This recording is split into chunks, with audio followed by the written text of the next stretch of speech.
Right. We are, of course, now on camera, as it were. And today, what we would like to discuss is the restoration and after 1660 to the period 1714. Now, I had, of course, discussed yesterday how England was moving towards the Civil War from 1603 onwards, the Jacobean era and the reign of Charles I, the beheading of Charles, the coming to power of the parliamentarians led by Oliver Cromwell, who then becomes the Lord Protectorate. Oliver Cromwell passes away in 1658. His son Richard becomes the Protectorate. And then, of course, as you can understand, England is in dire straits. There is conflict all around. And there is an invitation sent to Charles II, who is at this point of time in France, to come back and assume the throne. So the political vacuum that was created, as it were, is sought to be negated by the entry of Charles, the return of Charles II. And this event, of course, in history is known as the restoration of monarchy. 1660, 29th May, as you can see on your screen, Charles is led in a procession to London. He lands at Dover, incidentally, and is restored to monarchy. And it's a fabulous scene, really. All the church bells are ringing, and the king is coming back, and therefore the political vacuum, as it were, is sought to be negated. Now, 1660 is a very important, very important date in the as a turning point in the history of England, really. Now, it means fundamentally that the king as a unifying titular figure is back. But at the same time, there is a very strong parliament which sort of restricts the power of the king and transfers the power to parliament itself.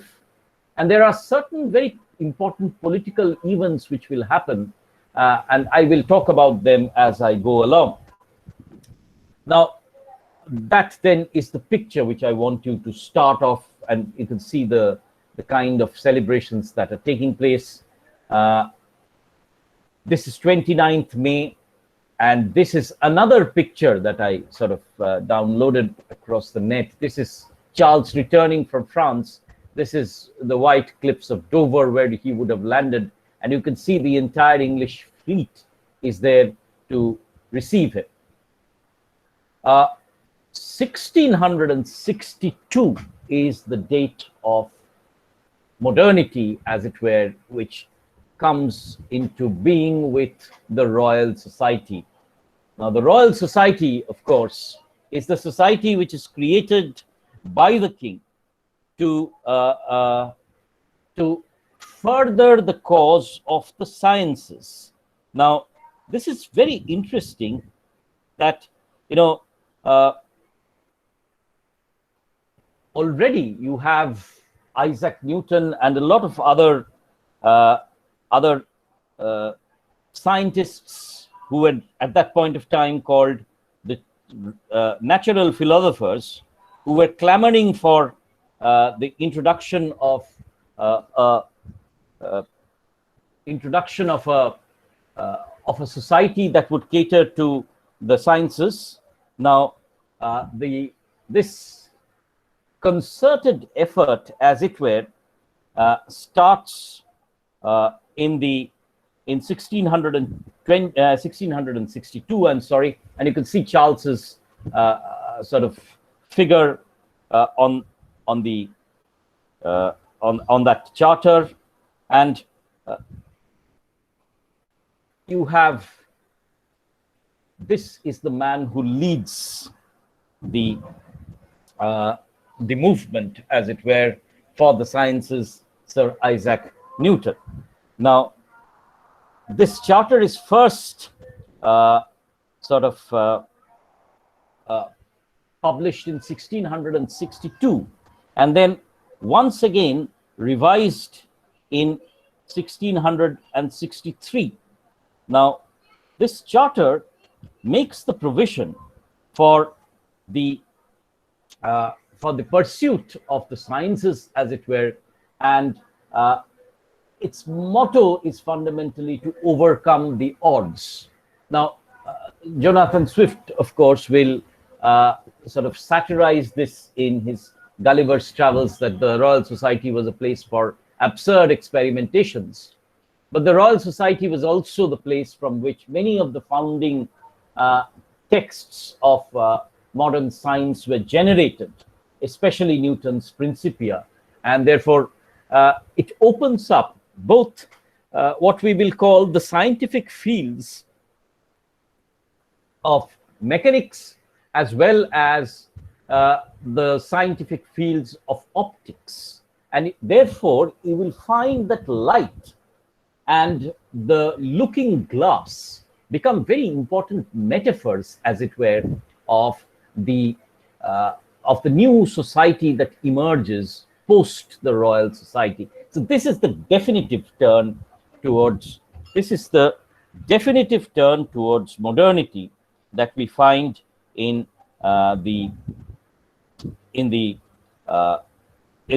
this particular era. And this is one other picture which I thought would interest you. This is the Royal Society in action, and you can see that Newton is presiding and attending a meeting of the Royal Society from 1662 onwards. So this is when England's modernity comes to the forefront.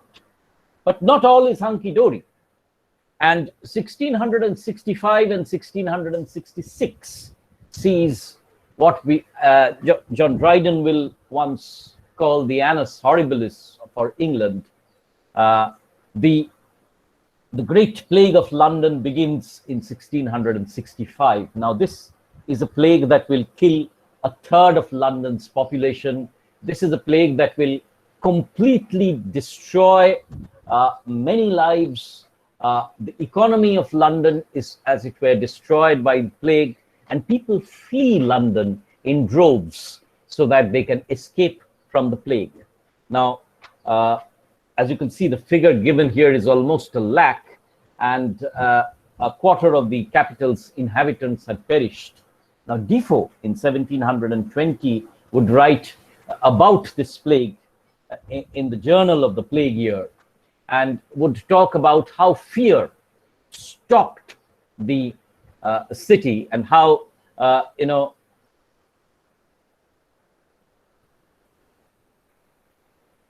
how fear stalked the city, and how people were completely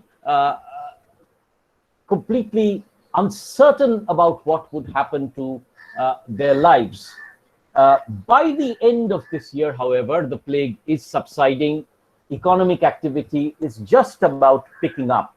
Now, Defoe's character, who narrates this story, of course, does not leave London, and it is during this time that the king sort of allows the traders to trade, and the economy is just going to pick up when, in 1666, 2nd September, so this is September becomes another cruel month, the Great Fire of London breaks out, and it destroys almost 2/3 of the city.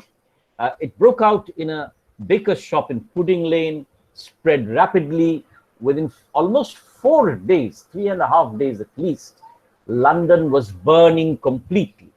65,000 people are left homeless, and they're all parked, as it were, in these marshes at Moorfields. But, and this is one of the pictures of the Great Fire of London that ravaged, the city. And you have Samuel Pepys, who started his diary, incidentally, in 1660, talking about how, the dome of St. Paul's Cathedral also collapsed because of the great heat and the metal rings that were on top of it. And he talks about how the streets of London were melting, and people were running helter-skelter trying to preserve their belongings. At that point of time, of course, there's no fire brigade, but the king leads this movement, this entire process of trying to fight the fire. Now, it is interesting because the Great Fire is also the great restorer of London. You know how? Because the plague, you see, in 1665 has not died out. You know, the remnants of the plague remain. But the Great Fire destroys almost all the pestilence in London. The rats are all destroyed. And therefore, the plague dies down completely. Secondly, London at this point of time is a tremendously congested city, a congested and extremely dirty, unplanned, and therefore chaotic. What happens with the Great Fire is that almost 2/3 of London, as it were, sort of is demolished, and therefore there is the need for a new city. And the responsibility goes to a man called Sir Christopher Wren to build, to make plans for the rebuilding of the city. And Christopher Wren insists that wooden houses should go, that houses made of brick should come up, and that, you know, the houses should allow space for carts which contain water to flow, and there should be adequate ventilation and drainage. Therefore, the modern London, as you know it, is therefore going to come out from the ashes of the destroyed London. Therefore, what I'm trying to suggest is that London rises like a phoenix almost from the ashes of the Great Fire, and it becomes the great port where tremendous trading activity has now resumed. Therefore, 1667 onwards, I'm suggesting that London becomes the metropolis where you have the East India Company bringing in goods from India, you have the Royal African Company bringing in goods from Africa, you have expeditions to China, Chinese tea is now flooding the English market, and England is saturated with exotic colonial goods, and the English merchants are all making a killing here. The reference, of course, now is to a text that we'll study, a text which incorporates Belinda's dressing table, a lady's dressing table in The Rape of the Lock. What exists on Belinda's dressing table? You have the combs which are made from tortoise shells brought back once again from India, and you have cases which are made from ivory once again brought back from India, gems with which Belinda dresses herself back from India. You have coffee which is brought back from the plantations of Brazil. You have goods from Africa. Therefore, what I'm trying to suggest is that by 1667, England has become the sea has become the British common. England is in its process of establishing itself as one of the most dominant naval powers. Who are opposing England at this point of time? Of course, France. France is Catholic. France is the great competitor against England. And of course, you have the Dutch, who are rivaling England in their attempt to dominate the seas. So 1665 to 1666, England has burnt itself. A third of its population is down, but it has risen like the phoenix from the ashes. And innovation and science of the Royal Society is propelling the nation forward to great prosperity. 1670, this is not England, by the way, this is France, and you have a philosopher called René Descartes, not only a philosopher, this is 1670, by the way, publishing a tract called Discourse on Method. Now, this is again a foundational philosophical text of modernity. What does Descartes say? Descartes' first argument is doubt everything. Then he says, if you doubt, you think. If you think, you exist. Therefore, the motto, as it were, for Descartes is dubito et cogito ergo sum.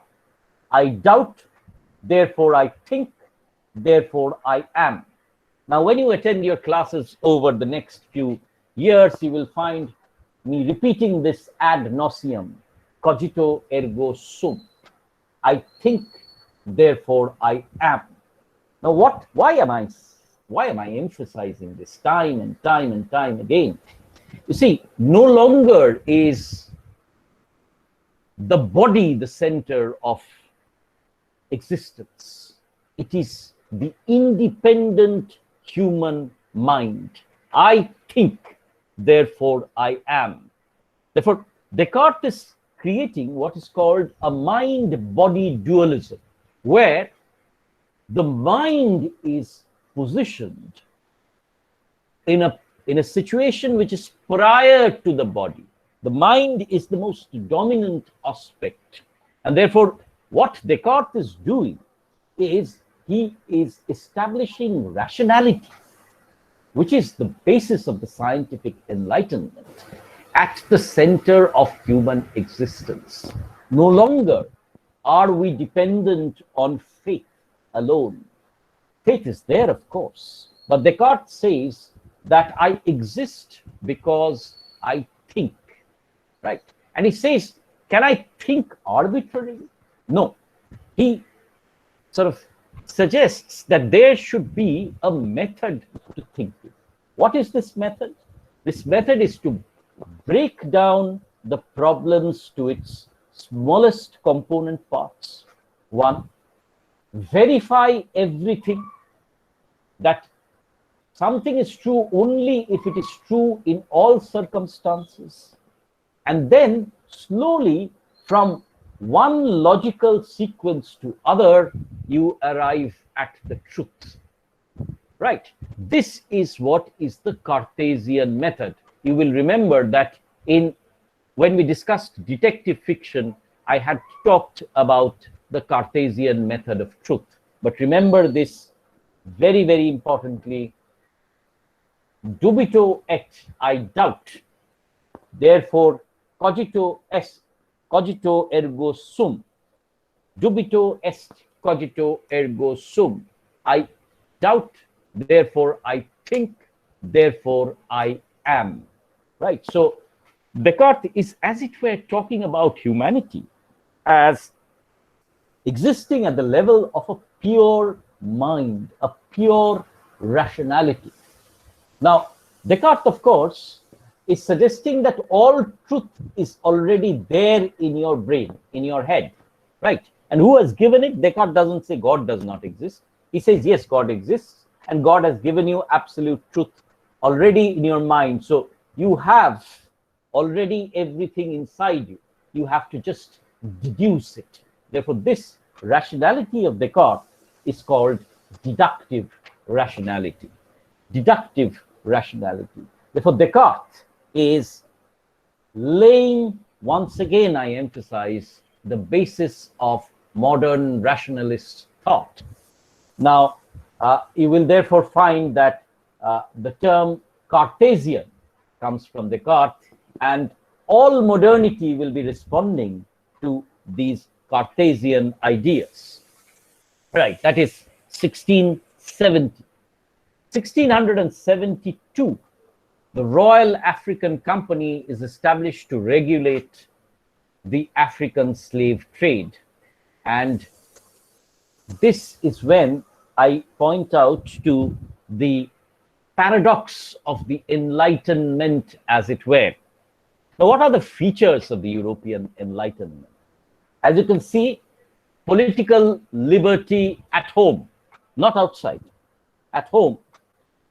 Movement towards parliamentary democracy, participation of a select section of the people within the administration, rights which are guaranteed to the citizens, these are political, opening up, or political, what you can call movement from darkness towards a certain sense of enlightenment. So political enlightenment on the one hand, rational enlightenment on the other. Nothing is taken as true.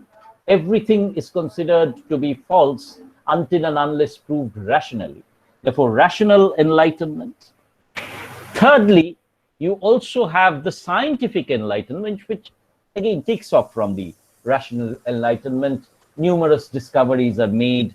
The major sciences are all sort of forwarded, as it were. I'll talk about it in a brief moment. But there's also a paradox. Who are the people left out of this enlightenment? Education, for example, does not reach the women. The women are still, kept indoors. Enlightenment reaches them, but only almost a century later on. Who else are left out? The colonized and the slaves. And this is the darkest chapter of the Enlightenment. The Enlightenment, which assures political liberty in the rest of England and Europe, actually takes it away and completely demolishes personal rights in the case of the African slave trade, and ruthless economic exploitation in the cases of all the colonies. Right.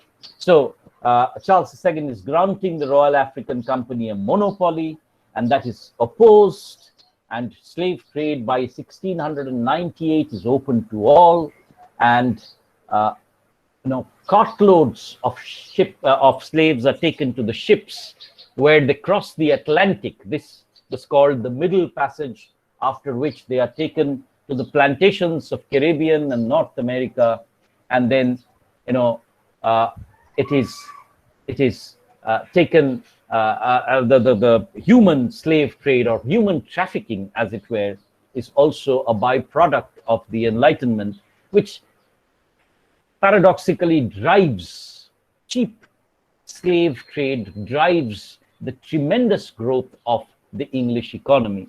So you can see that this is almost blood money, as it were, based on the blood of the slaves. 29th March 1673. Now, has the king, of course, when he comes back, he suggests that he declares a pardon, that everybody who obeys the king has been pardoned in 1660.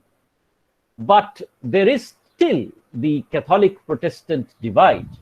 And on 29th March 1673, the Test Act excludes Catholics from public office. Right. So only Protestants can hold Catholic office, and they have to recognize the Church of England. Now, this creates a problem because Charles's brother, James, the Duke of York, who is supposed to be the king hereafter, is almost on the verge of exclusion from this. But it impacts our literature as well. You know why? Because some of the major writers are Catholics, none other than Alexander Pope. Now, have you wondered, of course, why Pope stays at Twickenham, which is across the River Thames? And I have been to Pope's residence, and I have seen how far it is from the royal court. Now, Pope, of course, is a Catholic, and therefore he's barred entry into the royal echelons, as it were, of power. Therefore, once again, this Catholic-Protestant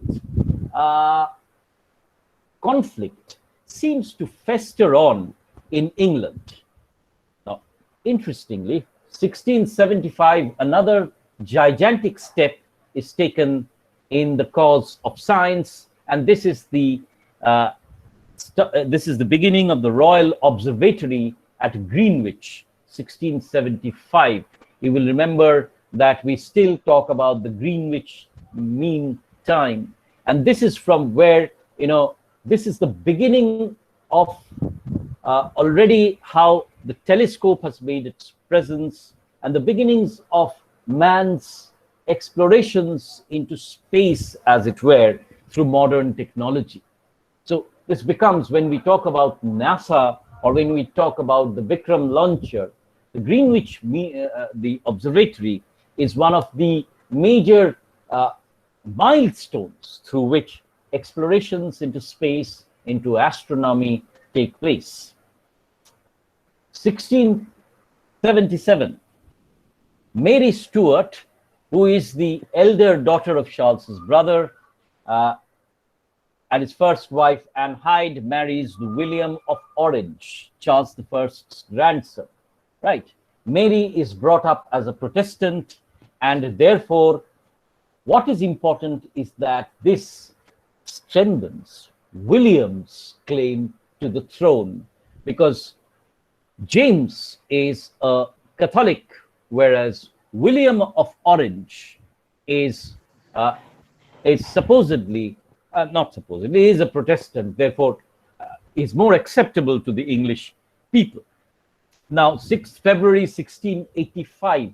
So 25 years Charles has ruled England. Okay, I should have mentioned something else.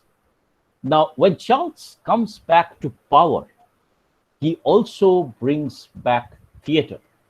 You remember I had mentioned that 1642, when the Civil War breaks out and Puritans seize control, all theatres are closed down.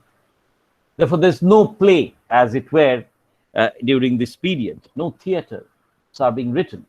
Charles II has gone to France. France is a libertine court, and French traditions are being brought back into England in 1660, and Charles throws open the theatres. Eta mathaye dekho, please. 1660, the theatres are reopened. But what is the kind of theatre that is being written?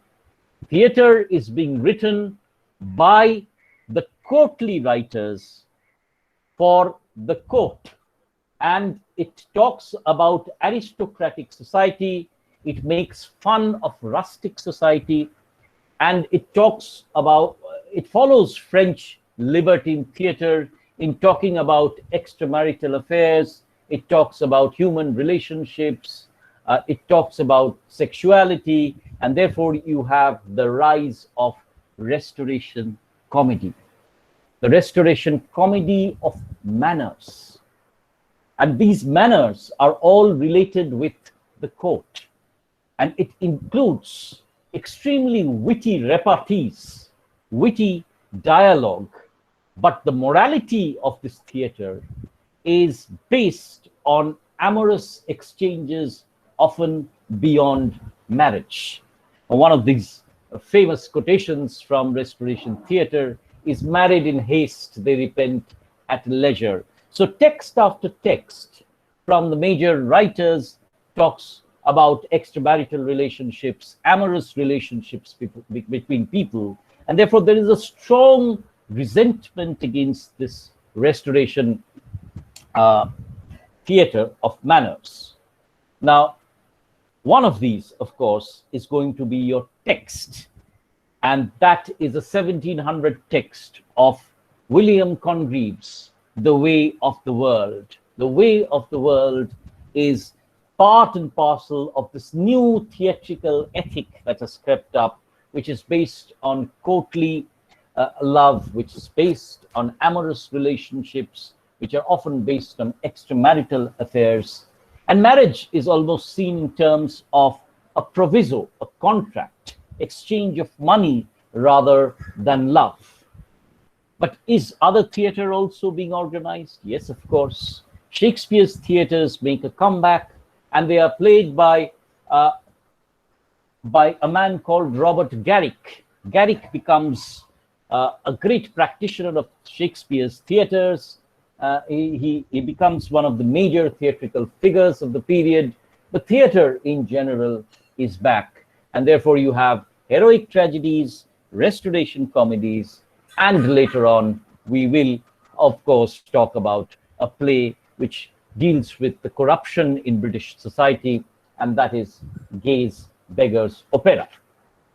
Now, what happens to literature? Now, this is something which we also need to figure out, but I will, of course, come back to that in a moment, or maybe I should talk about it right now. You see, at this point of time, too, there are points of conflict in society. What are these points of conflict? One is, of course, the conflict between the Tories, the King's Party, and the Whigs, the parliamentarians, as it were, the Liberal Party, and therefore they are engaged in a continuous, battle, not only for elections, but also on sundry other issues. And the poets take sides. You see, the poets choose the sides, and therefore, along with political conflict, there is also poetic conflict. One. Secondly, you have the conflict between the Catholics and the Protestants, which is very sharp. And you have, therefore, poems based on religious satire which are written. Charles II was not a great monarch by any senses of the term. In fact, Charles was an extremely libertine man. He had numerous mistresses, of which one was Nell Joine. Now, Nell Joine was also one of the first actresses on the stage. Earlier, as you know, in the Shakespearean theater, women did not perform on stage. With Restoration theater, women actually performed on stage, but very often they were prostitutes. Now, Charles has numerous mistresses. In one of the poems, Dryden refers to Charles spreading his warmth and fathering numerous bastard children. So Charles's morality is quite suspect. Therefore, there is a substantial satire against the king as well, right? And there is also satire, opposition between the country and the city.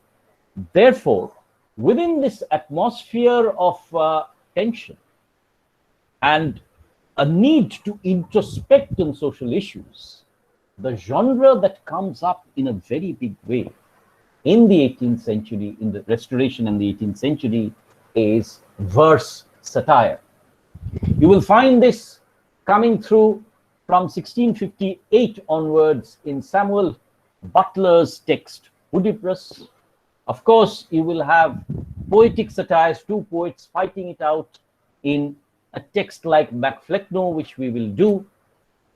We have satires on aristocratic society, say, for example, The Rape of the Lock, which is a text that once again we shall dissect. And also, say, at 1725-26 texts like the Dunciad, where again Pope is in conflict with another rival poet called Theobald. Now, again, and Colley Cibber, of course, in a later version. There are also satires on the condition of man. This is called Contemptus Mundi, right? On the nature of man. And the great example of that would be a 1725 text by Pope called Essay on Man. So what we are looking at is a body of literature which is critical, turning the mirror, as it were, towards society. It was a very common parlance at that point of time to hold up the mirror to society. And therefore, satire is gradually establishing itself as the primary genre of the 18th century. But equally, you have the first newspapers coming through. You have the rise of prose literature also, which will be sparked by something else I will discuss in a moment. Let me come back to the timeline now. 6th February 1685, Charles II dies and James accedes to the throne. James is a Catholic, but still is popular when he ascends the throne. And a rebellion is formed by Charles's bastard son called Monmouth, the Duke of Monmouth, James Scott, who organizes the army and is fooled by the Duke of Buckingham, but James II defeats this rebellion. This is the subject matter of a text which you shall read later on in your master's years, and that is Absalom and Achitophel, the story of how Absalom and Achitophel rose in rebellion against King David, the biblical story. Here, King David is King Charles, and Absalom is the Duke of Monmouth, who fights against his father and is defeated. Right. Now, of course, Monmouth is destroyed and executed at the Tower of London. So this is 1685. By 1688, James II's son is born. James has already married Mary of Modena, a Catholic, in 1673, and therefore there is a real chance that the Catholic lineage on the British throne will be established. Protestant England is outraged, and therefore what do? On 5th September 1688, William of Orange, remember, William is married, of course, to Anne, and William is invited from Holland to enter England and lay a claim to the throne. William obliges. He lands in England, and the nobles all flock to join William. James has to flee. This is called the Glorious Revolution, or the Bloodless Revolution. Bloodless, why? Because not a single drop of blood is shed. William almost walks in and takes the throne.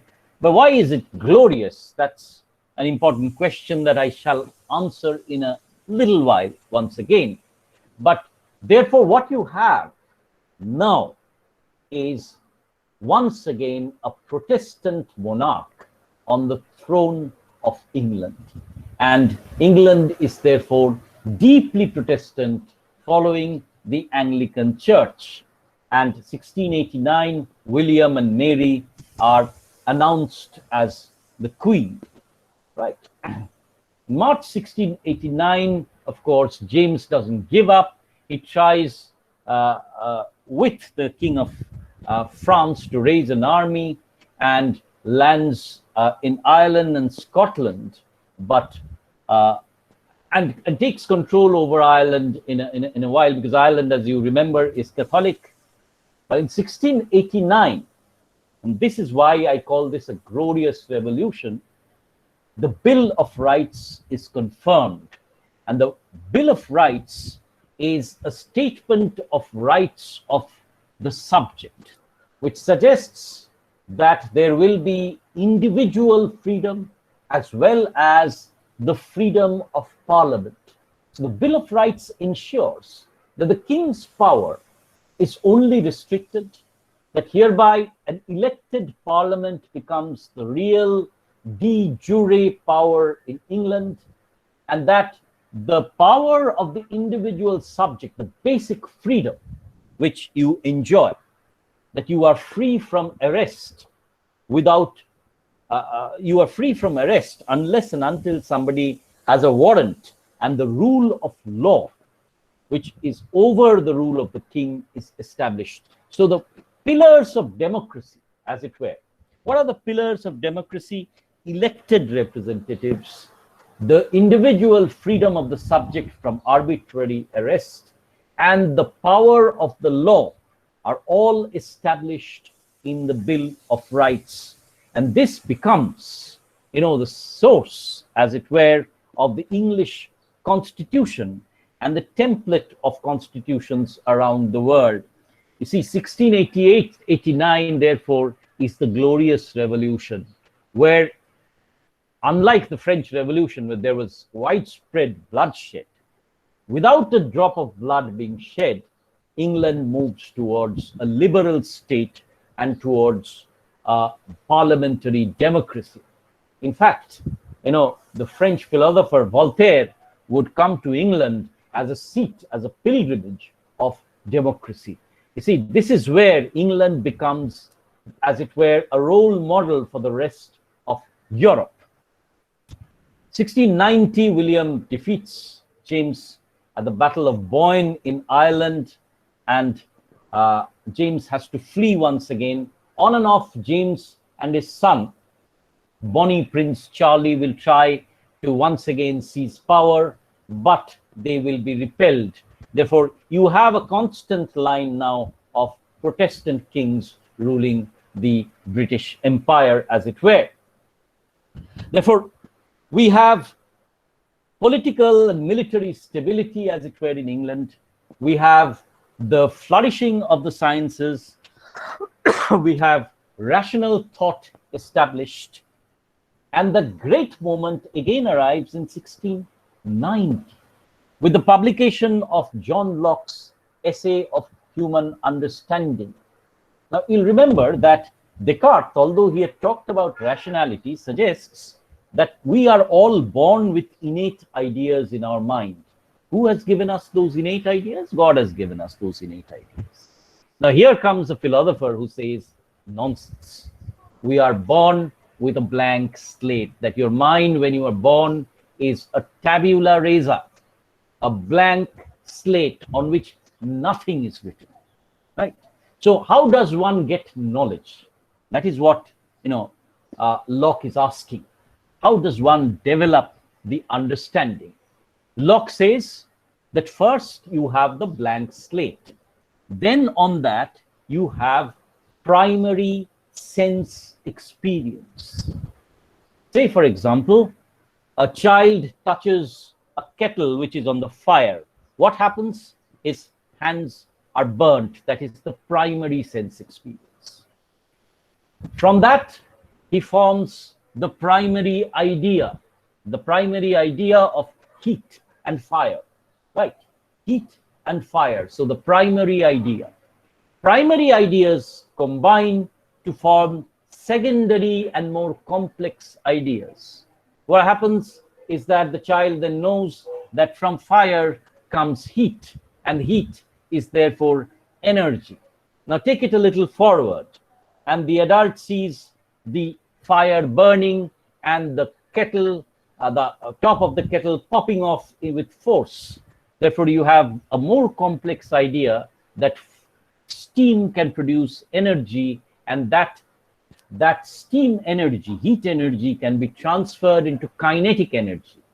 Then comes another another complex idea. If you can harness enough kinetic energy, can you lead to motion? And in 1765, almost 100 years later, you have James Watt thinking of the steam engine. Therefore, what Locke is suggesting is that there is no external faith, as it were. Every knowledge is given to us through sense experience, on which we exercise our rationality, and that all human understanding is therefore based on empirical evidence, empirical data. Now, you see what this means. This fundamentally means that Locke is taking away faith and God from the equation, right? Of course, Darwin will do that a little later on, but Locke is suggesting that all knowledge is not given to us by God, right? You don't, like Kidman, get inspiration from God. You actually get knowledge from physical experience. Everything is based on the human experience. Everything is based on the human rationality, and therefore all rationality is the basis for human knowledge.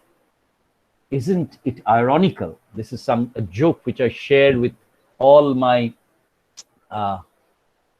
colleagues and students. Isn't it ironical that the man who unlocks the human mind is called John Locke, right? Newton, of course, is not very ironical. The name Newton suggests, that he's bringing in tons of newness. So between them, Descartes and Locke create the cogito, the human understanding, the human rationality, as the basis of all knowledge. And who better than Newton to take this forward? And you see, what happens in science is that new discoveries take place in physics. Optics is the laws of optics by Newton, the laws of mechanics by Newton. You have Carolus Linnaeus with the schema of in biology of distinguishing the genus and the species, what you now know as classification. You have Harvey discovering the circulation of blood. You have Boyle talking about pumps. And gradually we are moving towards the Industrial Revolution, which will take place 100 years later. The basis of science and technology and rational thinking has already been sort of emphasized. And this will be emphasized once again in a 1700 text by Immanuel Kant. And Kant will talk about the great motto of the Enlightenment. What is that motto? Kant will talk about sapere aude, dare to know. What are Kant's points? Kant will say that one, never accept anything as truth. All, take everything as dogma and banish it, right? So all received knowledge we don't care about, right? And that, secondly, it has to be tested by rationality. And that knowledge, enlightenment, is when there is public use of reason. Not you and me, but everybody within society thinks rationally. That is when we shall arrive at the enlightenment, which motto is dare to know, cross the frontiers of knowledge. Therefore, this is the moment of our modernity, as it were, bursting forth. The early period is the early modern. This is when the Enlightenment throws rationality, political liberty, scientific knowledge open for humanity. 1694, the Bank of England is established. One of the founding, you can say, the figures of modern economics. So economic thought is also being ushered in a very big way. The bank raises money from people, and therefore it becomes a kind of a public institution. I should also mention that the first newspaper is circulated around this time. Therefore, you have all the modern institutions of the public sphere, the bank, the newspaper, print culture comes up in a very big way. You have the establishment of cheap print culture. As we shall see in Macflecknoe, it is located in a place called Grub Street, where you can now cheaply print books, circulate knowledge, and therefore there is an ushering in of a new era of news, of print, and of knowledge. 1694, Mary dies, leaving William III to rule alone. 1701, the Act of Settlement. William is childless, and therefore the English want that, James II, the Catholics, do not return to power. Therefore, they suggest that the daughter, James's daughter Elizabeth, the wife of Elector Palatine of Germany, will come to power, and the Protestant line will continue. And therefore, you have the establishment of in 1714 later on of the Hanoverian dynasty. We'll come to that. But Queen Anne comes to the throne in 1702, and Anne is the younger sister of his wife Mary, and the second daughter of James II and Anne Hyde. 1704, another major date, because the Duke of Marlborough defeats the French at Blenheim. You have, very, very many poems on this event at Blenheim. But what happens is that the French are ultimately defeated, and that from this point onwards, the English become the dominant force in the entire territory, maritime territory of the ocean. Therefore, it is a point where the English colonialism receives a massive fillip.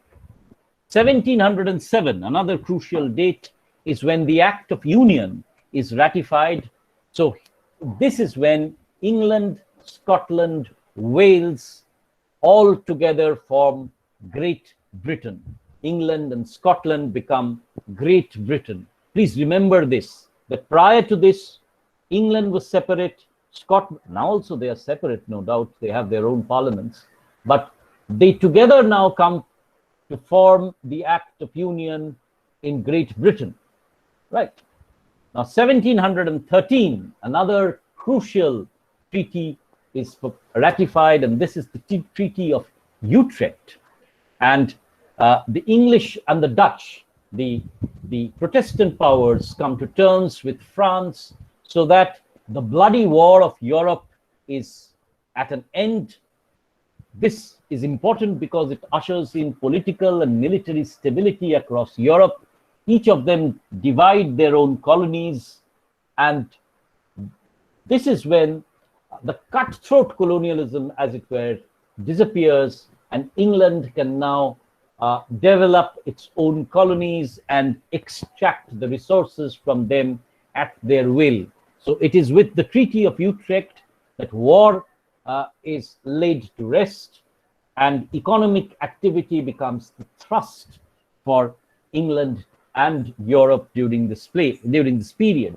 This is when colonialism sort of starts proliferating rapidly. You have the French colonies in Algeria, for example, and in Africa. You have the Spanish colonies, you have the Portuguese colonies, you have, and of course, the great maritime power with the greatest amount of colonial territory from West Indies to China, from India to Africa, remains the British power, right? France, of course, now recognizes the Hanoverian succession. So this conflict between the Protestants and the Catholic kings is now laid to rest, and that there is the Hanoverian dynasty. On August 1st August 1714, George I comes to the throne, and George, of course, is the Elector of Hanover, is proclaimed as George I, and the Hanoverian era in the English history is at a beginning. This Hanoverian dynasty will then keep on ruling England for a long time. But please remember this, that at this point of time, with the Bill of Rights and with the Charter of Rights, as it were, we have the king's power largely reduced. Parliament is at its peak, and of course you have an important writ which is enforced, and the writ is that of habeas corpus. Those of you who are students of civics will remember habeas corpus means I have a body. So earlier you could arrest somebody and throw him into prison, but with habeas corpus you have to arrest the person and produce him before a magistrate within 24 hours. Otherwise, that arrest becomes illegal. Why do I mention this? Because this is one of the greatest pillars of modern freedom, of the freedom of the individual from arbitrary arrest and his taking recourse to the law. Right, therefore, the individual freedom of the subject has been ascertained, democracy has been ascertained, and you therefore have a period of peace, you have a period of astounding economic growth fueled by colonialism, great developments in science, commerce, technology, and Europe has entered into its period of enlightenment. Ironically, as Europe is entering the Enlightenment, India is on an eclipse, because our sciences, our economy is being gradually taken over and shattered by the British. Murshidabad, the source of silk for the Indians, is destroyed so that the cotton trade can go on. Great British ships are bringing away resources from India, manufacturing things in England and selling them back to us. The spice trade has begun. The trade for tea from China, the trade for porcelain has begun. Therefore, as Europe moves towards enlightenment and greatness and scientific revolution, India, Africa, and China begin their journey towards darkness and colonialism. This, then, young friends, is the timeline, is a journey through history from 1600 to 1713-14. This is the period from which the early modern deepens into modernity. Britain, Europe journey towards modernity with the development of rationality, science, and political liberty. It is also the consolidation of Europe over the rest of the world to the powers of colonialism, and it is this environment that remains the crux through which, the prism through which you shall take a look at the texts in your syllabus, right? As I remind you, we shall be doing a lot of texts which will begin from a text like Volpone and move on, which is in 1606, and move on to a text like The Rape of the Lock, which is first published in 1712. In between, we shall take a look at Thomas Hobbes's Leviathan, which is the next assignment which is coming up for us. It's published 1651, one of the first texts of modern political science. We shall take a look at Dryden's Origin and Progress of Satire, excerpts only, which will talk about the form of satire. We shall also take a look at Restoration Comedy Through the Way of the World. And we shall also, of course, take a look at the satires of the period, including the personal satire, Mac Flecknoe by John Dryden, and of course, The Rape of the Lock by Alexander Pope. This then is the mind map that I have created for you, so that it becomes convenient for you to understand what this entire process was all about. Of course, I should have mentioned the other major text that you'll be doing this year, that is John Milton's Paradise Lost, which is published 1667, immediately in the aftermath of the Puritan Revolution. And you will be taking a look at why religion becomes so important to discourse in Milton, and how even in Milton, when Milton talks about the rebellion of Satan, this theme of rebellion, of revolution, becomes so crucial to the literature of the period. I hope, not only for my students, but anybody who's watching this video, that you have an idea of the major social forces, the churnings, the developments that were taking place during this period of 114 years almost that I have discussed, and that, how literature and history are integrally entwined with each other, so that the forces of society and the forces of literature continuously engage in a dialectical relationship. It is with this comment that I would like to bring this particular discussion to an end. Thank you for attending the class, and I will now, of course, stop the recording of this